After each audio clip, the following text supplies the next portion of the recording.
When looking for suspects, police officers often turn towards surveillance footage. This footage can be CCTV video, like you see before you, dash cam, body cam, and more. Let's see what this process looks like. A detective looking at this shoplifting case might have in front of him a whole bunch of different video feeds to look at.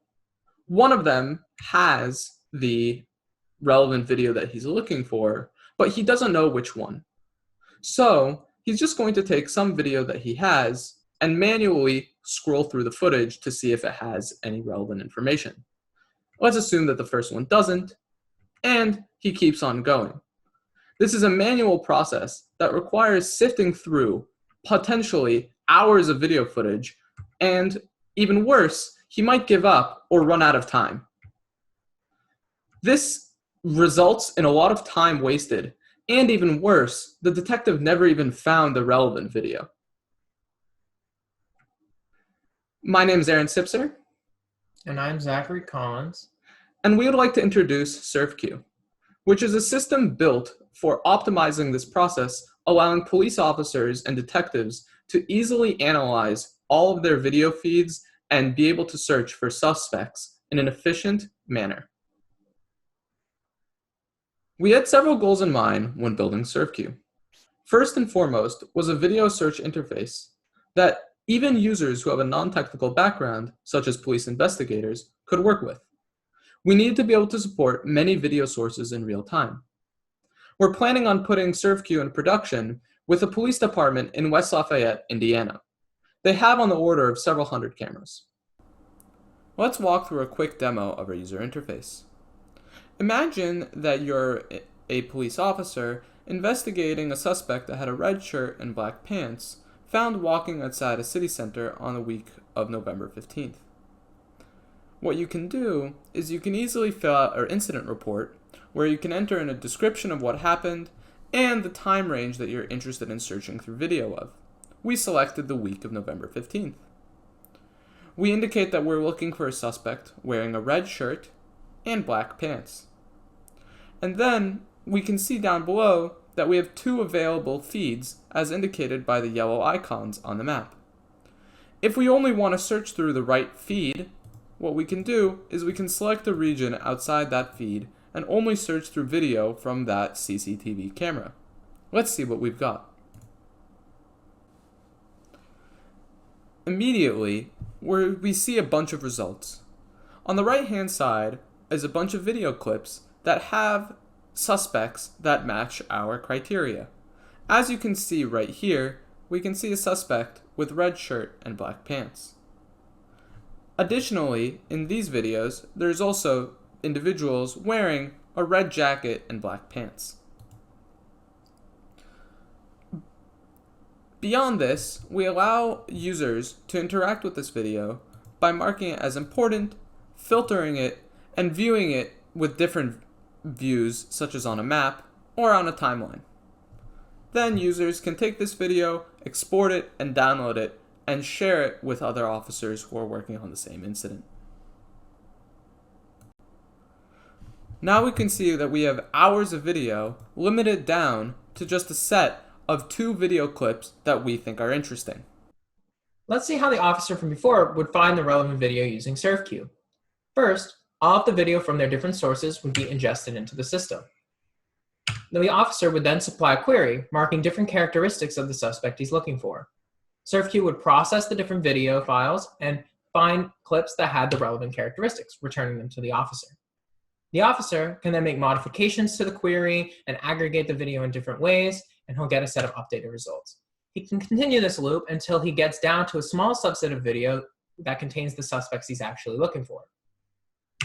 This is much better, as the officer no longer has to waste time watching all of the video available to him, and he didn't give up and actually found the relevant video. SurvQ has a 3-part system architecture. First, it takes all incoming video, converts it to an internal format, and stores it in our database. We call this process video ingress. While this process took a lot of time to develop, we're not going to talk about it much in this presentation.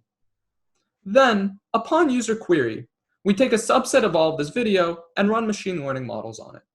We call this process feature detection. Lastly, we go back to the user query and return relevant video to the user.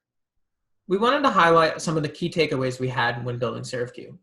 First is that we can't run machine learning on all of the video that's ingested into the system. As a result, we implemented a priority system, and this was good enough to scale to our use case and enable real-time analysis. Next, we had many features that we were looking for in this video so that we could find the suspects that officers would be looking for. This caused us to try a bunch of different approaches for feature detection, and we found them to have various trade-offs. Next, we decided to use a single Postgres instance for this system, and we found that database communication could scale to our use case. And lastly, we're building an interface for investigators, and we found that that came with a bunch of unique needs. As mentioned, we can't run machine learning on all of the video that gets ingested into the system. As a result, we implemented a priority system to rank video so that we run machine learning on the video that users find most important. This generally boils down to filtering things spatially and temporally.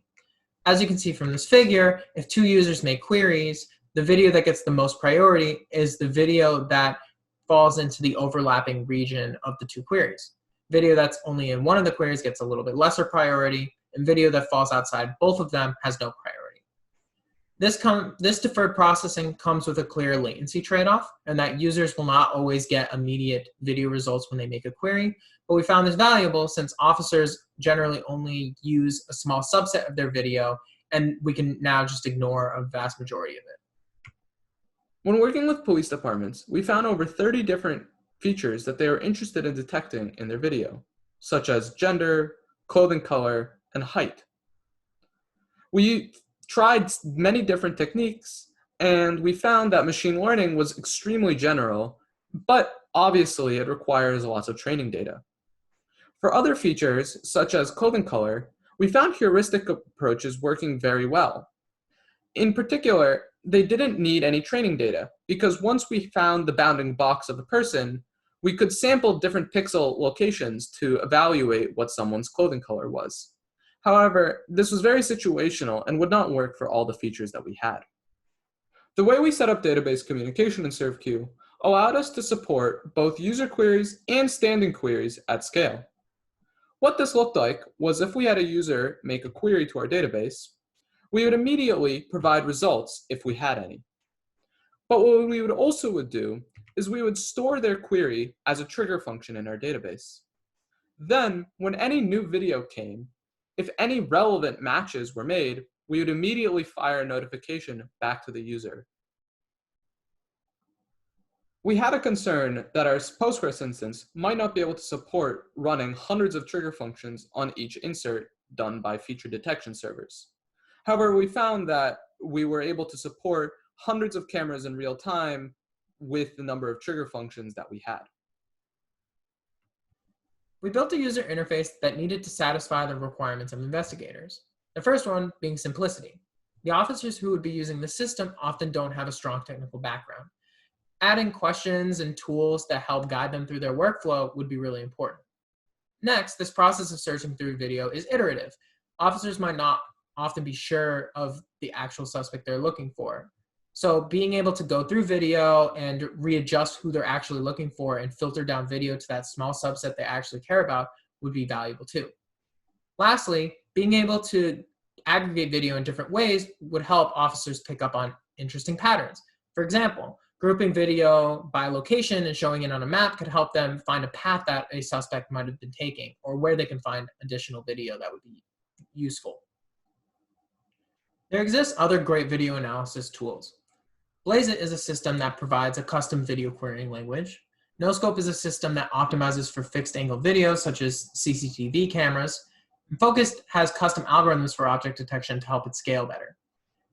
All these systems are great. One way in which ours is different is that we opted to use deferred processing. This comes with a trade-off of user latency, but we found it to be valuable for our use case just because a lot of the video that comes into the system won't ever be used, and we really don't need to run feature processing on it. We also found that it doesn't come with enough latency to impact our use case much. An important thing to discuss when making a system such as SurvQ is what social impact it's going to have on the world around us. And first and foremost, we wanted to bring up that any video analysis tool must be used carefully. And the way that we're aiming to do that with SurvQ is that we want to focus on targeting objective features, such as shirt color or height, and stray going away from anything that would be subjective and allow biases to come up in machine learning models. Additionally, we believe that additional governmental policies should be used for video analysis tools, making sure that no over-policing or scenarios where this material can be abused is done.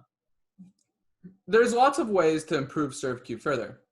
First, of the 30 features that we mentioned before, we only have a subset currently integrated into the system. We're working on adding models such as for motion and height into SurvQ currently. Also, we're working on expanding SurvQ past just video search. We're working on integrating Twitter data and investigative notes into a system that allow officers to have much more control over their investigations. Lastly, we're working on expanding our Postgres instance into a sharded database called Citus. This will allow us to take on orders of magnitude more data and allow us to operate on scales to the thousands or tens of thousands of cameras.